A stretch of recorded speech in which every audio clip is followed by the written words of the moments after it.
Hello creation, I hope you're well. This is something that it's another one that's approximately 10 years ago since I wrote it. The reasoning that I've come to this conclusion is not only was it with the other papers that I've found that I'm reading out that were sort of approximately 10 years ago, but there's a date on the top. It says 28th of October, Killer Queen, 7:30, Glasgow Pavilion. There's a telephone number, there's prices, and there's the seats that I booked.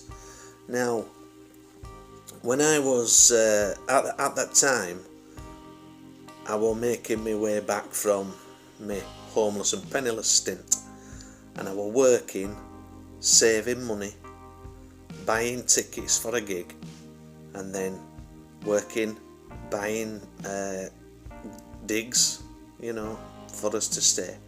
And I took my 8-year-old son then at that time, and we went on a concert holiday. We did a 5-day concert holiday. So, but this is written around about that time. This is one for all the mystics, the seers, the prophesizers. It's only short. It's for the societies, and it's I don't know, I think it could be quite a deep one, but I feel sure that it might ruffle a few feathers, this one. Anyway, it's called 1,000 Years. 1,000 years of peace, 1,000 years to rest. Who shall tame the beast to win the treasure chest? 1,000 reasons to live, yet not one to die, where all shall become one to rid this world of lies. So to whom the master shall bow with bended knee, be it friend or be it foe, for all will bow to thee. 1,000 years to watch, 1,000 years to plan, to loose once more the dragon who shall test once more the man. So who'll be it the master, whom shall raise the bar, be it no disaster for the man travelled thus far. Ooh. Now then, so there'll be people out there, won't there? There'll be some expressions of consciousness going, well, I don't know what I'm going to say. There's going to be varied opinions on that one, isn't there? But I can only channel what comes through, and at that time that came through. So that's one for, it's deep, is that. I think there's going to be societies going to be looking at that one. The nod, wink, say no more, secret handshake societies. But it's like I say, I can only read out what comes through at that particular time. But getting back to, it was fantastic when we went on that holiday, myself and my lad. It was great. Can't remember if I've mentioned this in any of these other previous videos, but we ended on the first night we went to watch a Pink Floyd tribute at Home Firth Picturedrome. Then we stayed back at home because it's not that far to drive. Then we went back to Home Firth the next night and we watched Walter Trout, awesome blues guitarist. That was fantastic. Then and he was supported by a guy called Jared James Nichol, and it was great. So afterwards we bought a CD and Louis got it signed. My son got it signed, and Walter Trout said to him, he said, did you enjoy the gig? And he went, oh yeah. He went here, and he reached in his pocket and he pulled out his plectrum, his pick, and he just went, don't lose that. He says, I've just played the gig with it. And it was made up, my son was made up. So then the night after we went up to Glasgow, and we had platinum tickets. I might have told this story, I'm not sure, but we got to see Nickelback. We had his picture taken with Nickelback, and it was awesome. It was just awesome. We had on-stage tour, backstage tour. Met Takumi, who was then at that time was just doing a standing guitar tech. He was teching for. He was AC/DC's tech, and he ended up sort of standing in for Nickelback on that particular show. So, and he gave Louis, when he found out Louis' favourite guitarist was Angus, he gave him, he said, I've got some of his plectrums that he's played with, you know. So he gave him them, and Malcolm's at that time. So, you know, my son's getting all this sort of stuff.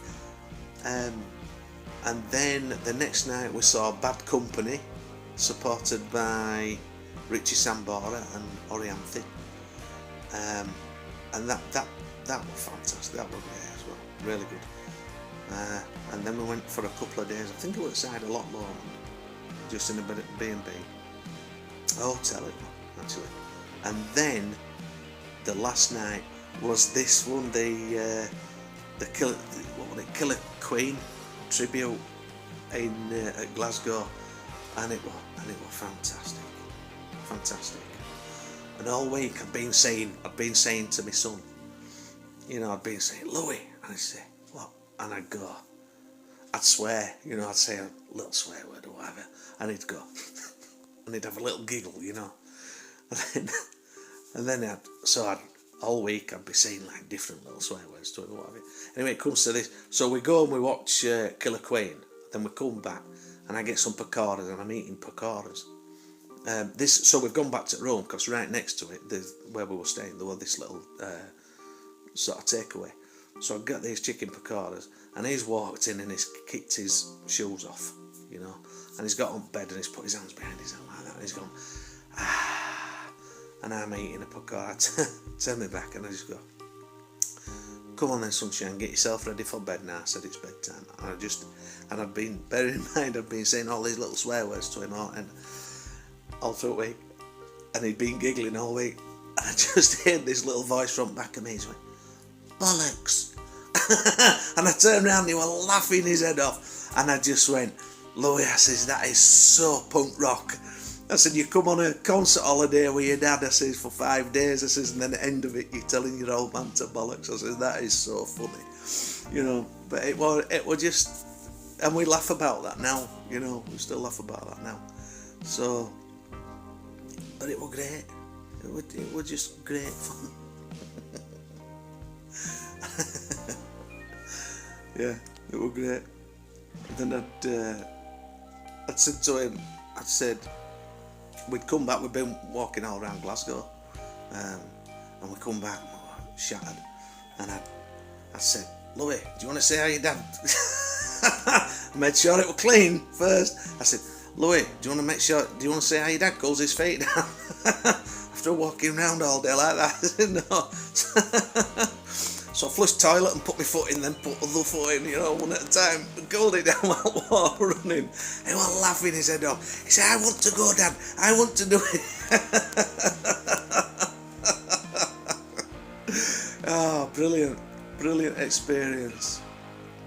Just, well, it's all good, innit? It's all good fun. But it's stuff that is, you know, and this is a thing, regardless of how hard life can be. When you set your mind to something, you can achieve it. When you set your mind to it, you can achieve it. It might have to be hard work, but you can do it. And we can all change. And we can all create joy out of difficult circumstances. Wherever you are in the world, if you're surrounded by darkness, you'll be the love, you'll be the light, light it all up, and you will make a difference in this world. You'll be the joy. You'll be the joy. You'll spread some joy. Yeah, you'll make a difference. It's love that matters. That's it for today. Take care.